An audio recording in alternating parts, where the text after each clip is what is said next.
Өткүрбекович, урматтуу депутаттар. 2019 жылдын 21 июнда мен атыма Кыргыз Республикасынын экс-президенти Атамбаевге каршы анын статустан ажыратуу үчүн күнөө коюу жөнүндө Кыргыз Республикасынын Жогорку Кеңештин 2019 жылдын 20 июнундагы номер 31-38-6 токтому жана Кыргыз Республикасынын Жогорку Кеңештин 2019 жылдын 13 июнундагы номер 31-22-6 токтому менен түзүлгөн Кыргыз Республикасынын Жогорку Кеңештин убактылуу атайын комиссиясынын корутундусу Кыргыз Республикасынын президентинин ыйгарым укуктарын аткарган мезгилинде жасаган аракеттеринде кылмыштын белгилери бардыгы жөнүндө корутунду берүү үчүн келип түшкөн. Аталган корутунду 9 пункттан туруп, атайын комиссиянын чечими менен 6 пункт боюнча күнөө коюу негиздүү деп табылган. Биринчи, атайын комиссиянын корутундусунун 1 пунктунда экс-президент Атамбаев Кыргыз Республикасынын президентинин ыйгарым укуктарын аткарган мезгилинде бардык бийлик бутактарын өз кызыкчылыктарына колдонгон, уюшкан кылмыштуу топ түзгөн, анын режимине каршы чыккан Кыргыз Республикасынын Жогорку Кеңештин депутаттарын, судьяларды, коомдук ишмерлерди, ошондой эле журналисттер менен жалпыга маалымат каражаттар өкүлдөрүн куугунтуктоого алган жана репрессиялаган деген күнөө коюу боюнча тергөө органдары тарабынан Сарыгулов, Асанов, Кадыров жана Карыбековдор Кыргыз Республикасынын бийлигин күч колдонуу менен басып алууга даярданышкан аракеттери үчүн айыпталышкан. Жүргүзүлгөн тергөөнүн жана чогултулган далилдердин негизинде жазык иши сот органдарына кароо үчүн жиберилип, 1, 2 жана көзөмөл инстанцияларынын өкүмдөрү менен коюлган айыптар боюнча күнөөлүү деп табылып, ар кандай мөөнөттө эркинен ажыратууга жазаланышкан. Ушундай эле кылмышты жасоого даярдык көрүшкөн Талгарбеков, Колубаев, Калматов, Султанов жана Гусевдер жазык жоопкерчиликке тартылышкан. Айыпкерлердин кылмыштык топко аткарган ролдоруна ылайык тийиштүү кылмыштардын курамдары боюнча айыптар угузулуп, жазык иши соттун кароосуна жиберилген. Белгилей кетсек, Талгарбеков, Колубаев, Калматов, Султанов, Гусев, Сарыгулов, Асанов, Кадыров жана Карыбековдордун кылмыш иштери бардык соттук инстанцияларда каралып, жыйынтыгы менен айыптоо өкүмдөрү кабыл алынып күчүнө кирген. Демек, тергөө аракеттери мыйзамдуу деп табылган. Кыргыз Республикасынын Конституциясынын 100 беренечинин 1 бөлүмүнө ылайык соттордун мыйзамдуу күчүнө кирген актылары бардык мамлекеттик органдар, жергиликтүү өз алдынча башкаруу органдары, юридикалык жактар, коомдук бирикмелер, кызмат адамдары жана жеке адамдар үчүн милдеттүү болот жана республиканын бүткүл аймагында аткарылууга тийиш. Талгарбеков, Асанов, Калматовдордун дооматтары жана Тулеевдин арызы боюнча Кыргыз Республикасынын Башкы прокуратурасы тарабынан сотко чейинки иши катталып, бүгүнкү күнгө карата төмөнгүлөр аныкталды. Тактап айтканда, Талгарбеков, Калматов, Асановдор суракка алынышып, Кыргыз Республикасынын улуттук коопсуздук мамлекеттик кызматынын тийиштүү кызматкерлери менен беттешүүлөр өткөрүлүп, атайын комиссияга берген маалыматтар тасталган жок. Ошондой эле тергөө учурунда күбө катары суралган Калматов түзүлгөн кортунда ага тиешелүү болгон бөлүгү жаңылыштык менен түзүлгөндүгүн билдирген жана Атамбаевдин түздөн-түз бул ишке тиешеси бар экендигин тастыктай алган жок. Тулеев атайын комиссияга арыз менен кайрылып, анда Атамбаев президенттик шайлоого катышуу учурунда 500 000 акш долларын карызга алып, аны кайра сураган учурда карызды бербөө максатында аны кылмыш куугунтукка алгандыгын билдирген. Тергөө органдары тарабынан Тулеев коррупциялык кылмыш үчүн мамлекетке сатылып алынган автобустардын баасын жогору баада алуу жана таштанды ташуучу унаалар боюнча мыйзамсыз тендер өткөрүү, кирешелерди адалдаштыруу Кыргыз Республикасынын кылмыш жаза кодексинин 303 беренеси менен айыпталган. Ленин райондук сотунун 2013 жылдын 29 июлунда өкүм менен ал 11 жылга эркинен ажыратылып, үй мүлкү мамлекеттин пайдасына конфискаланган. Ал эми Тулеевдин Атамбаев андан 500 000 акш долларын карызга алган деген окуясы Атамбаев Кыргыз Республикасынын президентине шайланбаган учурда болгондугун эске алып, алардын ортосундагы мамиле жарандык тартипте каралууга жатат. Ал эми массалык маалымат каражаттарынын өкүлдөрүнө жана айрым жарандарга Кыргыз Республикасынын президентин кадыр баркын басмырлаган маалыматтарды таратышкандыгы үчүн мыйзамдын талаптарына ылайык сот органдарына тийиштүү дуарыздар келтирилген жана сот тарабынан каралып чыккан. Өз учурунда Атамбаев жоопкерлер Азаттык медиа ишканасына Идинов, Жакупова жана Масловаларга карата коюлган доо арызды моралдык чыгымды өндүрүү боюнча бөлүгүнөн баш тарткан. Алем Канатбек жана Токтокунова биринчи станцияга мурун кабыл алган соттук актыны кайрадан карап берүү туурасында кайрылуусу бүгүнкү күндө соттук кароодо. Ошондой эле Сентябрь телеканалынын ишмердүүлүгү 2017 жылы Кыргыз Республикасынын экстремисттик аракеттерге каршылык көрсөтүү жөнүндө мыйзамынын талаптарынын негизинде Кыргыз Республикасынын Башкы прокуратурасынын доо арызы боюнча соттун чечими менен токтотулган жана даттанылбагандыктан мыйзамдын күчүнө кирген.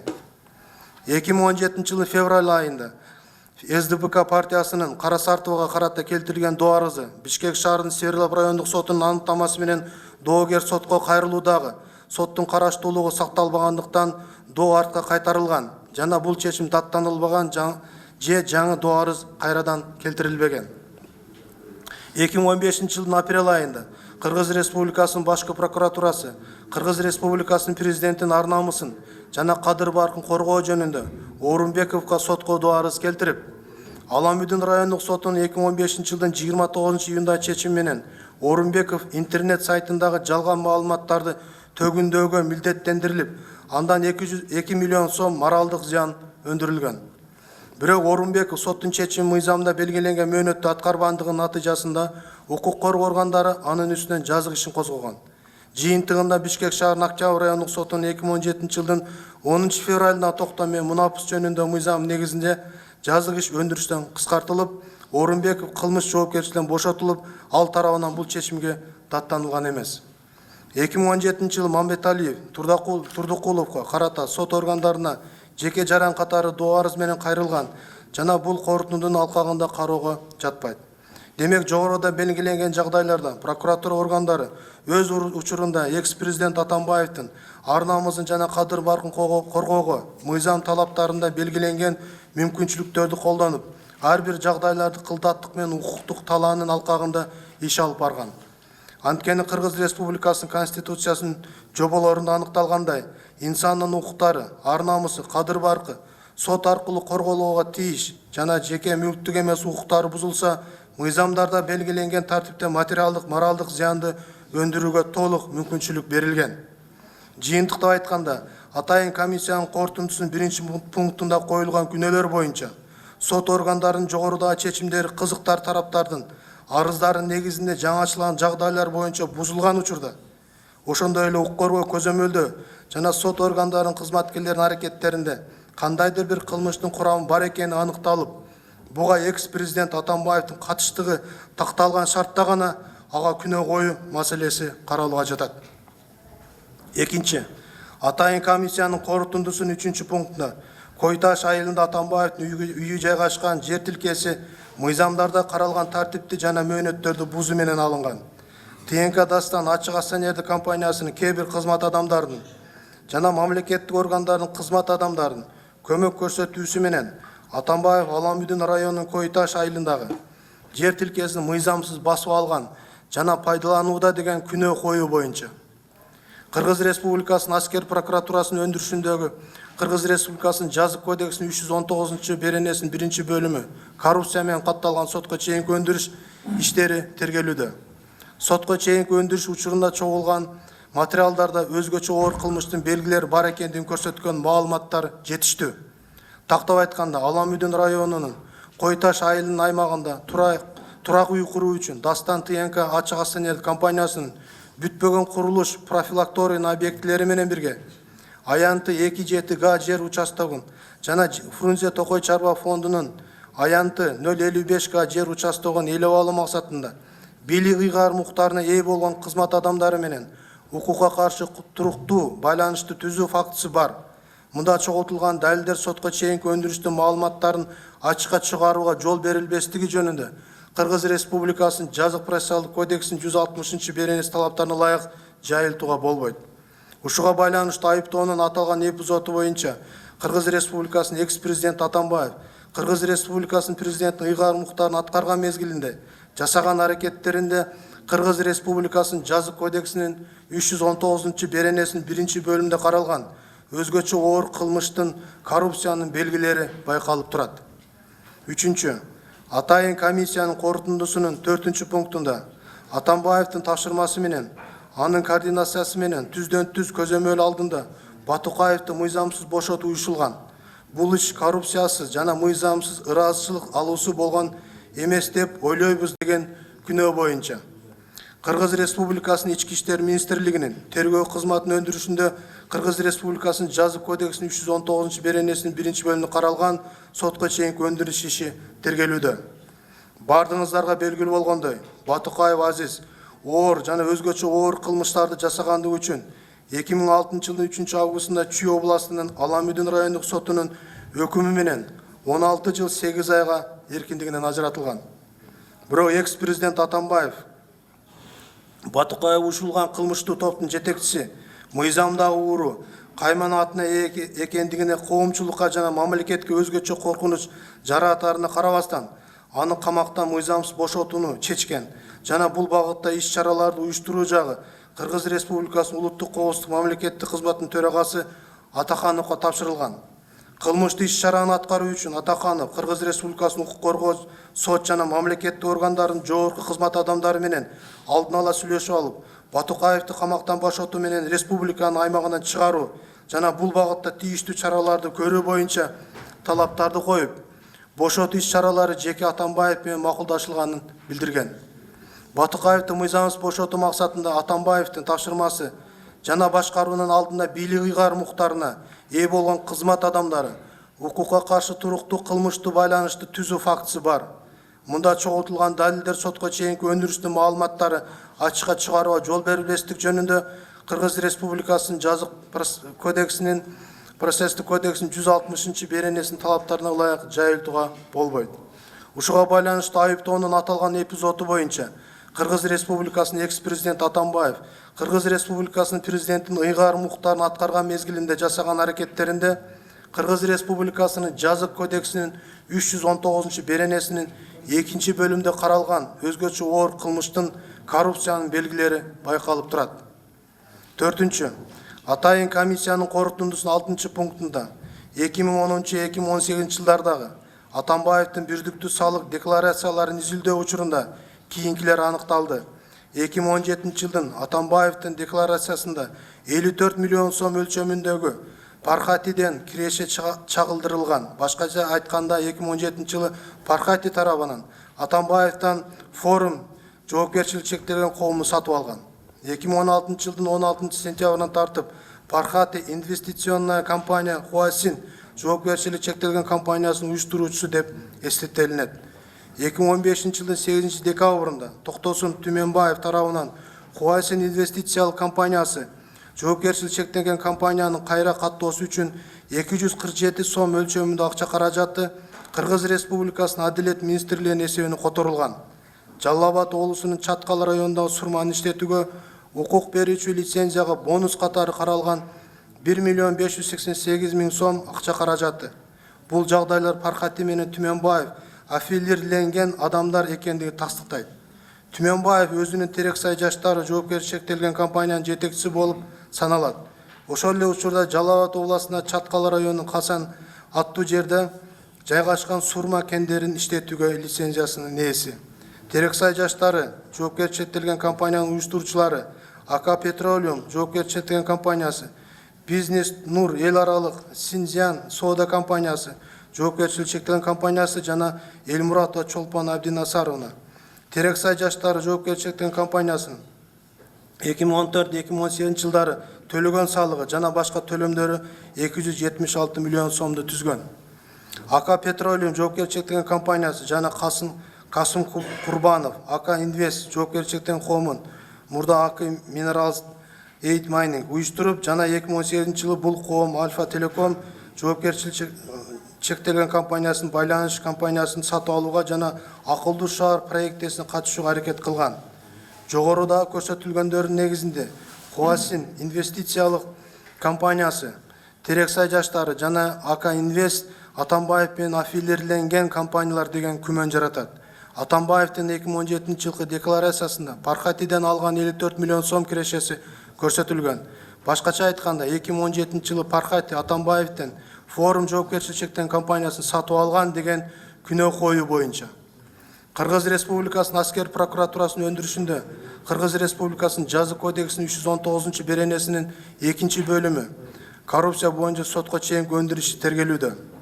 Кыргыз Республикасынын Жогорку Кеңештин атайын комиссиясынын бул факт боюнча күнөөсү негиздүү коюлган жана чогултулган материалдар менен далилденет. Мыйзамсыз жолу менен табылган мүлктөрдү адалдаштыруу максатында Атамбаев бир нече активдери курулай минимум келишим менен саткандыгын көрсөтүп, чындыгында ал активдер Атамбаевдин менчигинде калган. Азыркы күндө чогултулган маалыматтар эске алганда, паркатиге жазылган мүлктөр жана компаниялар иш жүзүндө Атамбаевга тиешелүү экендиги жана паркати жөн эле анын атына мүлктөрдү жаздырып койгон адам экендиги көрүнүүдө. Жаздык иштин материалдарында өзгөчө оор кылмыштардын белгилери бар экендигин көрсөткөн маалыматтар жетиштүү. Тактап айтканда, мүлктөр менен байланышып курулай минимум бүтүмдөрдү түзүү, мыйзамсыз баюу, мыйзамсыз тапкан акча каражаттарын адалдаштыруу, легализация жана өзүнүн бийлик ыйгарым укуктарын материалдык баалуулуктарды алууга пайдалануу максатында бийлик ыйгарым укуктарына ээ болгон кызмат адамдары менен укукка каршы туруктуу байланышты түзүү, натыйжада мамлекеттик жана коомдук кызыкчылыктарга коркунуч жана зыян келтирилген фактылары бар. Мында чогултулган далилдер сотко чейинки өндүрүштүн маалыматтарын ачыкка чыгарууга жол бербестик жөнүндө Кыргыз Республикасынын жазык процесстик кодексинин 160 беренесинин талаптарына ылайык жайылтууга болбойт. Ушуга байланыштуу айыптоонун аталган эпизоду боюнча Кыргыз Республикасынын экс-президент Атамбаев Кыргыз Республикасынын президентин ыйгарым укуктарын аткарган мезгилинде жасаган аракеттеринде Кыргыз Республикасынын жазык кодексинин 319 беренесинин 1 бөлүмүндө каралган өзгөчө оор кылмыштын, коррупциянын белгилери байкалып турат. 5. Атайын комиссиянын корутундусунун 8 пунктунда Башкы прокуратура тарабынан Кыргыз Республикасынын энергетика жана өнөр жайым финансы, юстиция министрлигинин электр станциялар жабык акционерлик компаниясынын кызмат адамдары жана башкаларга карата Кыргыз Республикасынын кылмыш жаза кодексинин 303 беренесинин 1 бөлүмү коррупция менен Бишкек жебин модернизациялоо долбоорун ишке ашырууда Кыргыз Республикасынын укуктарын жана кызыкчылыктарын сактабастан проекти аткаруучу ТБА Кытай компаниясына негизсиз артыкчылыктар берилгендиги, жыйынтыгында мамлекетке өзгөчө ири өлчөмдө зыян келтирилгендиги боюнча кылмыш иши козголгон.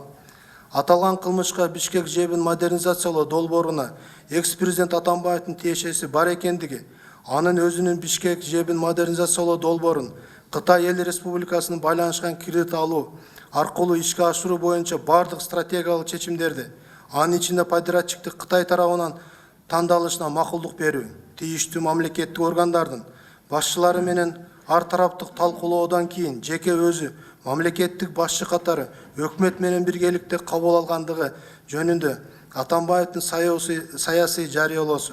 Аталган чечимдерди кабыл алууда өлкөнүн президенттин негизги роль ойношуна мамлекеттик органдардын жана кызматкерлеринин жоопкерчилик дефицити калыптанышы, тышкы саясатта өлкө башчысынын милдеттери жана туруктуу өнүгүү улуттук стратегиясынын ишке ашырууда талаптар себепкер болгон деген саясий билдирүүсү менен тастыкталып жатат деген күнөө коюу боюнча 2019 жылдын 12 июнда Кыргыз Республикасынын улуттук коопсуздук мамлекеттик кызматы тарабынан Атамбаевге карата материалдар РППга өзүнчө Кыргыз Республикасынын жазык кодексинин 319 беренесинин 2 бөлүмү коррупция менен сотко чейин өндүрүш катталган.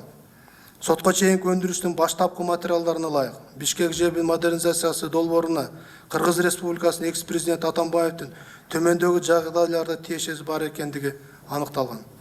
Бишкек жебин модернизациялоо долбоорун Кытай эл республикасынын кредити аркылуу ишке ашыруу боюнча бардык стратегиялык чечимдерди, анын ичинде подрядчиктик Кытай тарабынан тандалышына макулдук берүү, өзү мамлекет башчы катары кабыл алып, Кыргыз Республикасынын өкмөтүнүн ыйгарымын укуктарына кирген Бишкек жебин модернизация долбоорун ишке ашыруу маселесинин башына президенттин аппаратынын бөлүм башы Исаковду коюп, анын кызмат каттарын Кыргыз Республикасынын өкмөт башчысына жибербей, энергетика жана өнөр жайым министрин аткаруу үчүн түздөн-түз жолдогон.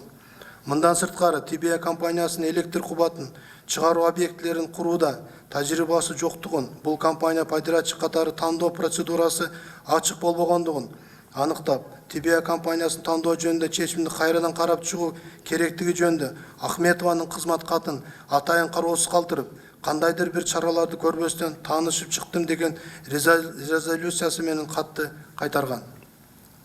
Ошондой эле Исаков 2013 жылдын 8 ноябрында Кыргыз Республикасынын Жогорку Кеңешинин бир нече депутаттары Бишкек жебин модернизациялоо долбоору боюнча кредиттик келишимин ратификациялоо жөнүндө мыйзамдын кабыл алуусуна каршы чыгууга даярданып жатышкандыгы жөнүндө кат менен Кыргыз Республикасынын президенти Атамбаевге кайрылып, Жогорку Кеңеште бул маселени түшүндүрүү жана чечүү боюнча масштабтуу иштерин жүргүзүү жөнүндө Кыргыз Республикасынын премьер-министрине тапшырма берүүнү сунуштаган. Буга Атамбаевден Илмияновго жана Молдалиевге көрсөтүлгөн маселени чечүү боюнча тийиштүү чара көрүңүз деген резолюция түрүндө тапшырма берилген. Жазык иштин материалдарында өзгөчө оор кылмыштын белгилери бар экендигин көрсөткөн маалыматтар жетиштүү. Тактап айтканда, мамлекетке өзгөчө ири өлчөмдө зыян келтирилген, Бишкек жебин модернизациялоодо бийлик ыйгарым укуктарына ээ болгон кызмат адамдары менен укукка каршы туруктуу байланышты түзүү фактысы бар. Мында чогултулган материалдар сотко чейинки өндүрүштүн маалыматтары ачыкка чыгарууга жол берилбестик жөнүндө Кыргыз Республикасынын жазык процессуалдык кодексинин 160 беренесинин талаптарына ылайык жайылтууга болбойт. Ушуга байланыштуу айыптоонун аталган эпизоду боюнча Кыргыз Республикасынын экс-президент Атамбаев Кыргыз Республикасынын президентин ыйгарым укуктарын аткарган мезгилинде жасаган аракеттеринде Кыргыз Республикасынын жазык кодексинин 319 беренесинин 2 бөлүмүндө каралган өзгөчө оор кылмыштын коррупциянын белгилери байкалып турат. 6. Атайын комиссиянын корутундусунун 9 пунктунда 2016 жылдын 1 декабрында Салянова социалдык тармактардагы өзүнүн баракчасында Атамбаев Бишкек шаарынын жебине мыйзамсыз көмүр киргизүүгө жана рассвет компания жана прогресс компаниялерге тиешеси бардыгын айтып чыккан. 2014 жылдын сентябрында акыркы жылдары бир булактан алуу ыкмасы менен сатылып алынып жүргөн прогресс компаниясынын кызыкчылыктарын Атамбаев өзү колдоп жүргөндүгү жөнүндө маалымат мага жеткен. Бул убакта Кыргызстандын базарында дагы бир жез казган энергосбыт компаниясы пайда болгон. Анын алып келген көмүрү тийиштүү сапатта жана прогресс компаниясыныкине караганда арзаныраак деп айтылган. Алардын ортосундагы айырмачылык миллион деген долларды түзгөн. Ага карабастан 2014 жылдын сентябрында көчмөндөр оюнда Атамбаев прогресс компаниянын ээсине элде аны граф деп атап коюшат. Эч кандай тоскоолдуксуз көмүр киргизүүнү убада кылып коет. Дал ушул жөнүндө жана маселе президенттин жеке кароосунда деп Артыкбаев электрикалык станциялардын башчыларына коркутуу менен айткан. Жебине көмүр киргизүү маселелерине мыйзамсыз кийлигишүү боюнча Артыкбаевге карата текшерүүлөрдү баштоого даяр болуп калганымда президент аны ээлеген кызмат ордунан бошотуп салды. Мен муну тилим бекем кармай албагандыгы үчүн жаза катары кабыл алдым деп Салянова өзүнүн Фейсбуктагы баракчасына жазган. Мында Атамбаевдин кызыкчылыктарын коргогон прогресс компания, рассвет компаниялары менен коррупциялык байланыш бар экендиги көрүнүп турат деген күнөө коюу боюнча Кыргыз Республикасынын аскер прокуратурасынын өндүрүшүндө Кыргыз Республикасынын жазык кодексинин 319 беренесинин 2 бөлүмү менен сотко чейинки өндүрүш тергелүүдө. Сотко чейинки өндүрүш учурунда төмөнкүлөр аныкталган. 2014 жылы Кыргыз Республикасынын президенти Атамбаев өзүнүн ээлеген кызматына жана бийлик ыйгарым укуктарына таянып, мамлекеттик органдардын жана энерго компаниялардын айрым кызматкерлери менен биргеликте укукка каршы бекем байланышты түзүп, прогресс компания жоопкерчиликтен компаниянын жетекчилеринин жана ушул ишканага байланышы бар компанияларга мыйзамсыз пайда берүү жолун көздөп, Кыргыз Республикасынын энергетика жана өнөр жай министрлигине жана электростанциялар ачык акционерлик компаниянын ишмердүүлүгүнө мыйзамсыз киришип, аларга басым көрсөтүп, прогресс компания жоопкерчилиги чектелген компаниясынын кызыкчылыгын колдоп, аларды Бишкек шаарынын жебин көмүр менен камсыздоого жол ачкан. Жыйынтыгында мамлекеттин кызыкчылыктарына улуттук коркунуч жана зыян келтирген. Жазык иштин материалдарында өзгөчө оор кылмыштын белгилери бар экендигин көрсөткөн маалыматтар жетиштүү. Тактап айтканда, материалдык кандай гана болбосун башка дөөлөттөрдү жана артыкчылыктарды мыйзамсыз алуу, ошондой эле коомдун жана мамлекеттин кызыкчылыгына коркунуч келтирүүчү жеке адамдарга жана юридикалык жактарга бул дөөлөттөрдү жана артыкчылыктарды берүү максатында бийлик ыйгарым укуктарына ээ болгон кызмат адамдары менен укукка каршы туруктуу байланышты түзүү фактысы бар. Мында көрсөтүлгөн далилдер сотко чейинки өндүрүштүн маалыматтарын ачыкка чыгарууга жол берилбестик жөнүндө Кыргыз Республикасынын жазык процессуалдык кодексинин 160 беренесинин талаптарына ылайык жайылтууга болбойт. Ушуга байланыштуу айыптоонун аталган эпизоду боюнча Кыргыз Республикасынын экс-президент Атамбаев Кыргыз Республикасынын президентин ыйгарым укуктарын аткарган мезгилинде жасаган аракеттеринде Кыргыз Республикасынын жаза кодексинин 319-беренесинин 1-бөлүмүнө каралган өзгөчө оор кылмыштын коррупциянын белгилери байкалып турат. Жогоруда баяндалгандардын негизинде Кыргыз Республикасынын президенттин ишмердигинин кепилдиктери жана Кыргыз Республикасынын экс-президентинин статусу жөнүндө Кыргыз Республикасынын мыйзамынын 12-беренесине ылайык жана Кыргыз Республикасынын прокуратурасы жөнүндө Кыргыз Республикасынын мыйзамынын 12-беренесинин 1-бөлүмү 5-пунктун жетекчилик алып төмөнкү корутундуга келдим. Биринчи, бардык бийлик бутактарын өз кызыкчылыктарына колдонуу, уюшкан кылмыштуу топ түзүү, анын режимине каршы чыккан Кыргыз Республикасынын Жогорку Кеңештин депутаттарын, судьяларды, коомдук ишмерлерди, ошондой эле журналисттер менен жалпы маалымат каражаттарынын өкүлдөрүн куугунтуктоо жана репрессиялоо деген күнөө коюу боюнча сот органдарынын жогорудагы чечимдери кызыккан тараптардын арыздарынын негизинде жаңачылган жагдайлар боюнча бузулган учурда, ошондой эле укук коргоо көзөмөлдөө жана сот органдарынын кызматкерлеринин аракеттерине кандайдыр бир кылмыштын курамы бар экендиги аныкталып, буга экс-президент Атамбаевдин катыштыгы такталган шартта гана ага күнөө коюу маселеси каралууга жатат. Экинчи, Аламүдүн районунда Кой-Таш айылына жер участогун мыйзамсыз ээлеп алуу жана пайдаланууга багытталган Кыргыз Республикасынын экс-президенти Атамбаевдин Кыргыз Республикасынын президентинин ыйгарым укуктарын аткарган мезгилде жасаган аракеттерине Кыргыз Республикасынын жаза кодексинин 319-беренесинин 1-бөлүгү менен каралган кылмыштын белгилери бар. Ал Кыргыз Республикасынын жаза кодексинин 19-беренесине ылайык өзгөчө оор кылмыштардын катарына кирет. Үчүнчү, Батукаевди мыйзамсыз бошотууга кийлигишүү боюнча Кыргыз Республикасынын экс-президент Атамбаевдин Кыргыз Республикасынын президентинин ыйгарым укуктарын аткарган мезгилинде жасаган аракеттеринде Кыргыз Республикасынын жаза кодексинин 319-беренесинин 2-бөлүгү менен каралган кылмыштын белгилери бар. Ал Кыргыз Республикасынын жаза кодексинин 19-беренесине ылайык өзгөчө оор кылмыштардын катарына кирет. Төртүнчү, мыйзамсыз байууга багытталган Кыргыз Республикасынын президенти Атамбаевдин Кыргыз Республикасынын президентинин ыйгарым укуктарын аткарган мезгилинде жасаган аракеттеринде Кыргыз Республикасынын жаза кодексинин 319-беренесинин 1-бөлүгү менен каралган кылмыштын белгилери бар. Ал Кыргыз Республикасынын жаза кодексинин 19-беренесине ылайык өзгөчө оор кылмыштардын катарына кирет.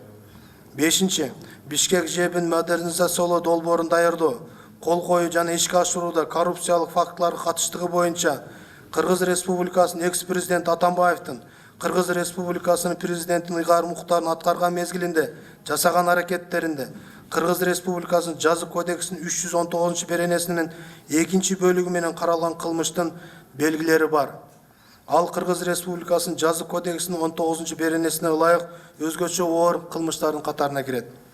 Алтынчы, Бишкек жебине көмүр жеткирүү маселелерине мыйзамсыз кийлигишүү боюнча Кыргыз Республикасынын экс-президент Атамбаевдин Кыргыз Республикасынын президентинин ыйгарым укуктарын аткарган мезгилинде жасаган аракеттеринде Кыргыз Республикасынын жаза кодексинин 319-беренесинин 1-бөлүгүнө каралган кылмыштын белгилери бар. Ал Кыргыз Республикасынын жаза кодексинин 19-беренесине ылайык өзгөчө оор кылмыштардын катарына кирет. Көңүл бурганыңыздарга рахмат, сурооңуздар болсо жооп берүүгө даярмын. Рахмат, Өткүрбек Асылбекович. Урматтуу кесиптештер, суроолор барбы? Суроолор жок экен. Анда комитеттин корутундусу, урматтуу кесиптештер. Биринчи, Кыргыз Республикасы